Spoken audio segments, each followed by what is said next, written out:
নানা চাপের মুখেও জুলাই আগস্টে ছাত্র জনতার আন্দোলনের সত্য সংবাদ প্রকাশ করায় এটিএন বাংলার প্রশংসা করেছেন জনপ্রিয় কানাডা ভিত্তিক অনলাইন প্ল্যাটফর্ম নাগরিক টিভির বার্তা প্রধান নাজমুস সাকিব। কারণ বাজারে এটিএন বাংলার প্রধান কার্যালয়ে প্রতিষ্ঠানটির চেয়ারম্যান ডক্টর মাহফুজুর রহমানের সাথে সৌজন্য সাক্ষাতে তিনি একথা বলেন। এ সময় নাগরিক টিভির সিইও টিটো রহমান বলেন, ছাত্র জনতার আকাঙ্ক্ষা পূরণে দেশের মানুষকে ঐক্যবদ্ধ থাকতে হবে। রিপোর্ট করছেন মনির হোসেন তপু।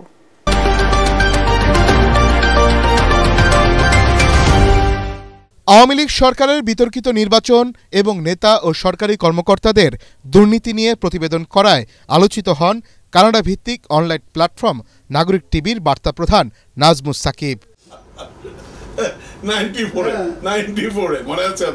দীর্ঘ ৫ বছর পর দেশে ফিরে তিনি সৌজন্য সাক্ষাৎ করেন এটিএন বাংলা ও এটিএন নিউজের চেয়ারম্যান ডক্টর মাহফুজুর রহমানের সাথে। আবু সাইদের যে মৃত্যু বা এই যে মুগ্ধর যে মৃত্যু, এগুলো তো আপনাদের মূলধারার মিডিয়াতেই তো ফুটেজের মাধ্যমে এসেছে এবং আমরা গণ আন্দোলনটা যখন তুঙ্গে ছিল তখনও কিন্তু আমরা এটিএন বাংলার নিউজ বলুন বা অন্য চ্যানেলের নিউজ বলুন, আপনারা কিন্তু সবগুলোই ওই সীমাবদ্ধতার মধ্যেও কিন্তু আপনারা প্রকৃত চিত্রটা ফুটিয়ে তুলেছেন। কারণ আমরা তো আসলে আমাদের প্রতিনিধি তো আর এই ঢাকা শহরে ছিল না যারা এই ফুটেজগুলো দিবে, আপনারাই সেই ফুটেজগুলো জোগাড় করেছেন। ডিজিএফআই রক্তচক্ষু উপেক্ষা করে আপনারা যা করেছেন অত্যন্ত সাহসিকতার সাথেই করেছেন।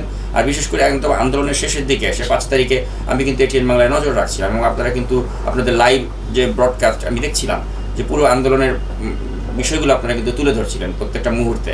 তো সেজন্য আমি মনে করি যে এটিএন বাংলা তার যে যেটা দেখাবার তারা দেখিয়েছে শত সীমাবদ্ধতা সত্ত্বেও। বর্তমানে মত প্রকাশের স্বাধীনতা থাকায় সাধারণ মানুষ এখন প্রথম শ্রেণীর গণমাধ্যমগুলোকে বেশি গুরুত্ব দিচ্ছে বলেও জানান তিনি। এখন মূলধারার মিডিয়াতে আপনারা অনেক কিছুই দেখাতে পারছেন, যার জন্য আমাদের যে চাহিদা ছিল দর্শকদের কাছে সেটা কিন্তু এখন অনেক কমে গিয়েছে। এবং নির্বাচনের ক্ষেত্রে আমি মনে করি যে আমাদের থেকে আপনাদেরই দর্শকদের কাছে চাহিদা বেশি থাকবে, এই কারণে যে আপনাদের তো অনেক প্রতিনিধি রয়েছে যাদেরকে আপনারা বিভিন্ন পোলিং সেন্টারে পাঠাতে পারবেন। তো আমরা যারা অনলাইন অ্যাক্টিভিজম করছি আমাদের তো আসলে ওই ধরনের, আপনি জানেন যে ওই ধরনের সুযোগ বা ফ্যাসিলিটি আমাদের নেই যে আমরা প্রতিনিধি প্রতিটি সেন্টারে সেন্টারে পাঠিয়ে নির্বাচন কারচুপি হচ্ছে কিনা এগুলি দেখাতে পারবো, আপনারা পারবেন। এ সময় দীর্ঘ ১৩ বছর পর দেশে ফেরা নাগরিক টিভির সিইও টিটো রহমান বলেন, পতিত ফেসিবাদী সরকারের রক্তচক্ষু উপেক্ষা করে বস্তুনিষ্ঠ সংবাদ পরিবেশনের চ্যালেঞ্জ নিয়েছিলেন তারা।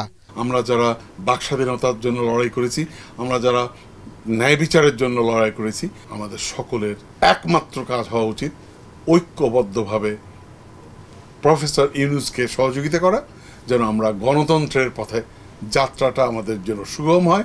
সত্য প্রকাশে সামনের দিনগুলোতে গণমাধ্যমের ভূমিকা নিয়েও এ সময় আলোচনা করা হয়।